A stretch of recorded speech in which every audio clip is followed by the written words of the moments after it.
Comment accompagner son enfant pendant ses devoirs? Comment l'aider au mieux pour qu'il apprenne facilement? Comment faire pour que ses évaluations se passent? Qu'est-ce qui l'empêche d'apprendre facilement? Si vous vous posez régulièrement ces questions, si vous cherchez des pistes pour mieux le ou la comprendre et mieux l'aider, alors ce podcast est fait pour vous. Laissons maintenant la parole à Patrick Courtois, facilitant Davis en correction de la dyslexie et présentateur du programme pour les parents Pourquoi Tyrannosaure mais pas si.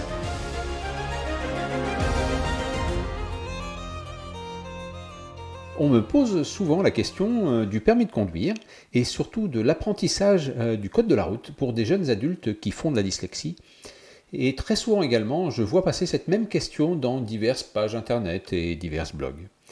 Aussi, j'ai voulu faire ce soir ce nouveau podcast sur le sujet du code de la route, de l'apprentissage du code de la route et du permis de conduire lorsque l'on fait de la dyslexie. Il y a quelques années de cela, j'avais reçu en stage de correction de la dyslexie un jeune adulte de 19 ou 20 ans. Appelons-le Eric pour conserver son anonymat. Eric était venu en stage pour comprendre comment fonctionnait son cerveau et pour apprendre comment faire pour réussir à lire plus facilement.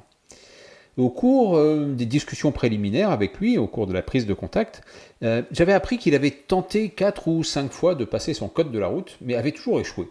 Et pas échoué de justesse, mais échoué avec de très nombreuses fautes, bien plus que les 5 fautes maximum autorisées pour décrocher le code. Alors il était quand même pas mal désespéré et malheureusement pour lui, il pensait ne jamais pouvoir y arriver. Alors ce n'est pas une grande surprise qu'il ait eu tant de problèmes pour passer son code de la route parce que en fait, comme dans n'importe quel texte qui dépasse le niveau de complexité d'un roman, comme dans n'importe quel texte, le code de la route est truffé d'une multitude de mots spécifiques qui ont chacun un sens très précis. Et ce sens échappant la plupart du temps à mon stagiaire Eric, il finissait par répondre au hasard aux questions et donc faire plein de fautes simplement par non-compréhension de la question. Parce que évidemment, répondre au hasard, ça ne fonctionne pas bien pour le code de la route. Alors nous avons décidé, ou plus exactement, il m'a demandé d'orienter son stage de correction de la dyslexie vers le code de la route. C'est pas un gros problème, c'est tout à fait possible, parce que, en fait, pendant le stage de correction de la dyslexie, on fait beaucoup d'exercices de lecture, d'une part, et beaucoup de maîtrise des mots abstraits. Et ces exercices-là de lecture et de maîtrise des mots, on peut très bien les faire sur n'importe quel support, comme le code de la route. Nous avons donc commencé le stage avec les outils de base, comme dans n'importe quel stage de correction, parce qu'en effet, on a besoin, il y a un certain nombre d'outils qui sont indispensables, qui sont nécessaires pour arriver à lire et à comprendre facilement, pour arriver à comprendre comment fonctionne son cerveau et arriver à l'utiliser de manière efficace pour lire. Et ça, c'est indépendant du sujet que l'on désire lire. Et puis après qu'Eric ait commencé à maîtriser ces outils sur des mots usuels et des textes, disons, plutôt faciles, nous avons abordé le sujet qui lui tenait plus à cœur, le code de la route. Et je me souviens encore, comme si c'était d'hier, d'un modelage qu'il avait fait sur le mot, ou plutôt sur l'expression terre-plein central. Terre-plein central. Il avait fait une grosse bosse de pâte à modeler, très longue. Il avait mis des chaussées de part et d'autre avec les bandes sur le côté. Et puis il avait fabriqué quelques voitures, histoire d'illustrer les voies de circulation. Et ce modelage a été pour lui une révélation. Il avait enfin compris comment il avait pu se tromper aussi souvent en passant les épreuves du code ou en s'entraînant sur cette expression-là. Parce que l'expression avant ça ne voulait rien dire. Et maintenant, en l'ayant sous les yeux, en l'ayant faite en pâte à modeler, l'expression prenait enfin de la réalité. Et nous avons ensuite créé aussi toute une série de modelages pour mettre en image 3 dimensions, en image 3D, simplement des règles de circulation, des règles de priorité. L'idée était de créer une image réelle et surtout une image en 3D pour que lui puisse se créer sa propre image mentale et représenter ainsi des nombreuses phrases qui fourmillent dans le code de la route. Des phrases comme, je cite, « Si la voie sans issue est faite de bitume ou d'asphalte et ne chevauche pas le trottoir, alors elle suit les règles habituelles des intersections. » Voilà, et c'est le genre de phrase, si l'on rate un mot, s'il y a un mot qui ne fait pas de sens dans cette phrase-là, très facilement, ça peut faire tourner la tête de l'apprenti conducteur, le faire partir dans son imaginaire pour qu'il essaye de comprendre ce que c'est cette phrase, mais s'il manque un mot, de toute façon, ça ne fonctionnera pas. Et pourtant, une fois qu'elle est mise en image, eh bien, la phrase devient très claire. C'est donc ce que nous avons fait, mettre en image un certain nombre de phrases pour lesquelles il avait des difficultés. Et comme mon stagiaire Eric était en cours de stage de correction de la dyslexie, et comme nous avions vu, je l'ai dit juste avant, un certain nombre d'outils nécessaires pour l'aider et comprendre les textes plus facilement, et ces outils sont justement conçus pour qu'un penseur en images, un penseur 3D, puisse aisément se faire une représentation mentale des mots et des phrases qui composent un texte. Et ce qu'il y a d'extraordinaire là-dedans, c'est que plus les mots ou les phrases sont abstraits, et plus les outils que Ron Davis a conçus, plus ces outils-là sont puissants et efficaces, et du coup indispensables. Et donc, avec mon stagiaire, nous avons commencé à créer en pâte à modeler diverses situations issues du code de la route, qui ne sont en fin de compte que des illustrations en 3D du texte qui est écrit dans le code. On a juste traduit le texte, donc les mots qui composent le texte du code, on l'a traduit en images en 3 dimensions. Alors, je sais, certains d'entre vous vont se dire ou vont me dire « Oui, mais dans les manuels d'apprentissage du code, il y a aussi beaucoup d'images, et ces images devraient aider les penseurs en images. » Et je suis d'accord avec vous, je suis d'accord et pas d'accord en même temps. Les images des livres du code devraient effectivement aider les penseurs en images. Alors pourquoi ça ne les aide pas au final tant que ça? Eh bien, il y a plusieurs réponses qui viennent s'ajouter les unes aux autres, qui viennent se compléter les unes aux autres, en particulier deux réponses. D'abord, la première réponse, c'est que ces images ont été créées par une autre personne, une tierce personne, par l'illustrateur du livret. Mais en tout cas, pas par l'apprenti conducteur, pas par l'élève qui essaye de comprendre ces images. Et malgré tout le soin qu'a pu prendre ce dessinateur, qu'a pu prendre cet illustrateur, c'est lui qui a pensé l'image, c'est lui qui l'a organisée pour que les éléments clés, les trottoirs, les feux, les panneaux, les diverses voitures, soient au bon endroit pour illustrer une règle précise. La création, la créativité, c'est l'illustrateur qui l'a fait. Le lecteur, lui, il est spectateur. Et comme cet apprenti conducteur, ce lecteur en question, comme il a des problèmes de dyslexie, eh bien, il va tenter de se raccrocher à l'image pour éviter de devoir analyser, comprendre et décortiquer le texte qui explique l'image. C'est ce que font généralement des penseurs en images. Tant qu'il y a du texte et qu'il y a des images en même temps, on essaie de se raccrocher à l'image pour comprendre le texte. Mais la difficulté, c'est que l'image en question ne se suffit pas à elle-même. Le texte est là et super important pour comprendre l'image, simplement.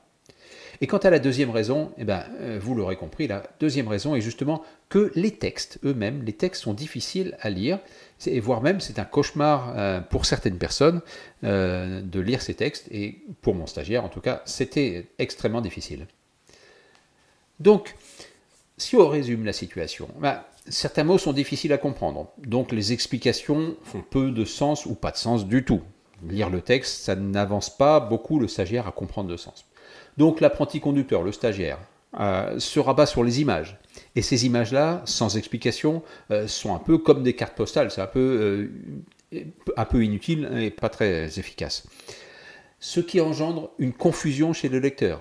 Il est confus, il essaie de comprendre, mais ni le texte ni l'image n'arrivent à faire suffisamment de sens. Et par conséquent, ça le met encore plus dans la difficulté pour tenter de comprendre le code.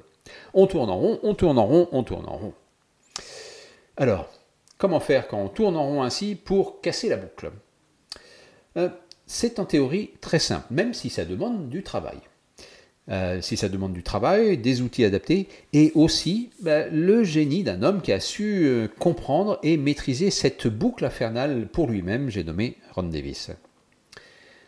Aussi, la première chose que nous proposons en stage, tout comme dans la formation d'ailleurs, dans la formation pour les parents d'enfants en difficulté scolaire, cette formation qui s'appelle « Pourquoi Tyrannosaure mais pas si ?», la première chose que nous proposons, c'est de revenir à l'instant présent et à la conscience de notre environnement, à la conscience de ce qu'il y a autour de nous. Et bien sûr, et surtout, à la conscience du livre et des phrases qui sont juste devant le lecteur, devant le stagiaire. Et ça pour une raison très simple. C'est que si on est ailleurs, si on est dans son monde imaginaire, si on est perdu dans ses pensées, ce que nous appelons cet état être désorienté. Si on est perdu dans ses pensées, bien évidemment, il n'est pas possible de lire et de comprendre quoi que ce soit. C'est donc une première compétence à acquérir. Et cela ne suffit pas. En effet, comme je l'ai déjà mentionné au début de ce podcast, et dans tous les domaines qui ne sont pas des romans, et même à la limite dans les romans, il y a des mots spécifiques qui correspondent justement à ce domaine. Et le code de la route ne fait pas exception.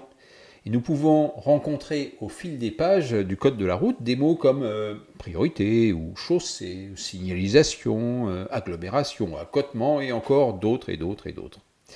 Et un seul mot, mal compris ou pas compris, peut faire perdre un point sur les 40 points qu'il faut avoir pour avoir le code. Sans compter que ne pas comprendre une règle de circulation, ça peut causer un jour, plus tard, un accident. Et autant de mots pas maîtrisés, autant de points qui s'envolent. Et l'apprenti conducteur n'a le droit d'en perdre que 5 sur 40, ce qui fait en fait très peu si l'on joue au hasard.